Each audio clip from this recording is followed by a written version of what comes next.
Ce soir, le football européen fait son grand retour.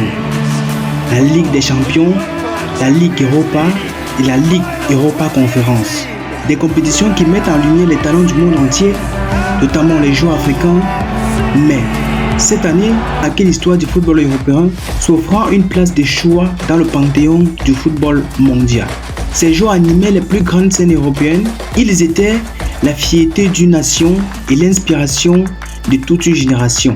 Mais aujourd'hui, alors que la saison 2024-2025 démarre, les choses sont bien changées.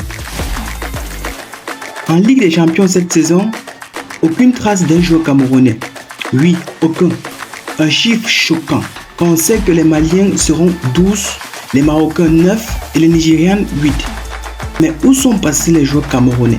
Même les stars du pays comme Zambo Anguissa et André Onana, finalistes il y a 2 saisons, sont absents. Pour un pays qui a produit des talents comme Jean-Du Makoun, Aurélien Chedjou, Stéphane Biya ou encore Vincent Mbaka, cette absence est alarmante. Du côté de la Ligue Europa, la situation est un peu meilleure. 5 joueurs camerounais y participeront, dont André Onana et Fabrice Ondoa. Cependant, dans la Ligue Europa Conférence, ils ne seront que 7 à représenter le pays. Comparé à des pays comme le Nigeria qui compte 17 joueurs en Ligue Europa et 12 dans la conférence, ou encore le Ghana bien représenté également, le Cameroun semble clairement à la traîne. Comment expliquer ce recul? Plusieurs facteurs peuvent être mis en cause. Tout d'abord, la gestion du football local. Le championnat camerounais, autrefois une référence en Afrique, a vu son niveau décliner à cause des problèmes structurels et d'un manque d'investissement. Ensuite, parlons du rôle de Samuel Eto'o aujourd'hui, président de la FECAFOOT. Malgré son immense expérience et son statut de légende, Eto'o n'a malheureusement pas su relancer le football local. Au contraire, il est souvent accusé de ne pas agir pour améliorer la situation sur le terrain. Puis encore, il est soupçonné de saboter les carrières de certains joueurs. Rappelez-vous d'André Onana, un talent exceptionnel au poste de gardien de but. Samuel Eto'o aurait écrit au club italien Inter de Milan pour nuire à sa carrière. De telles actions, si elles sont avérées, ne font qu'aggraver la situation déjà précaire du football camerounais. Cela s'ajoute à l'absence d'une nouvelle génération de superstars comme Eto'o ou Alexandre Song, capables d'inspirer et de porter le flambeau.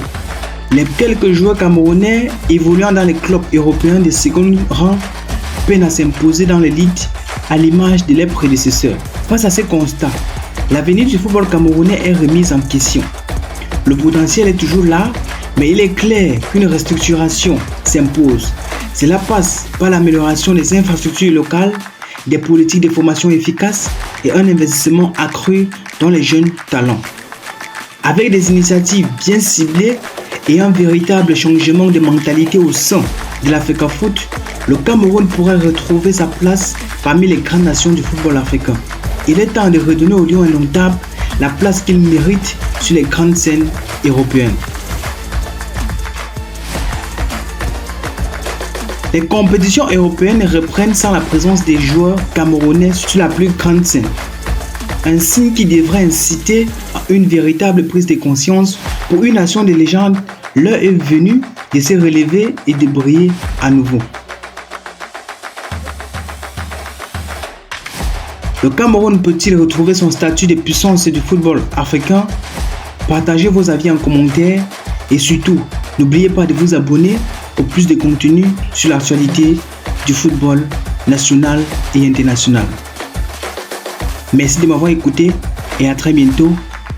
Ciao.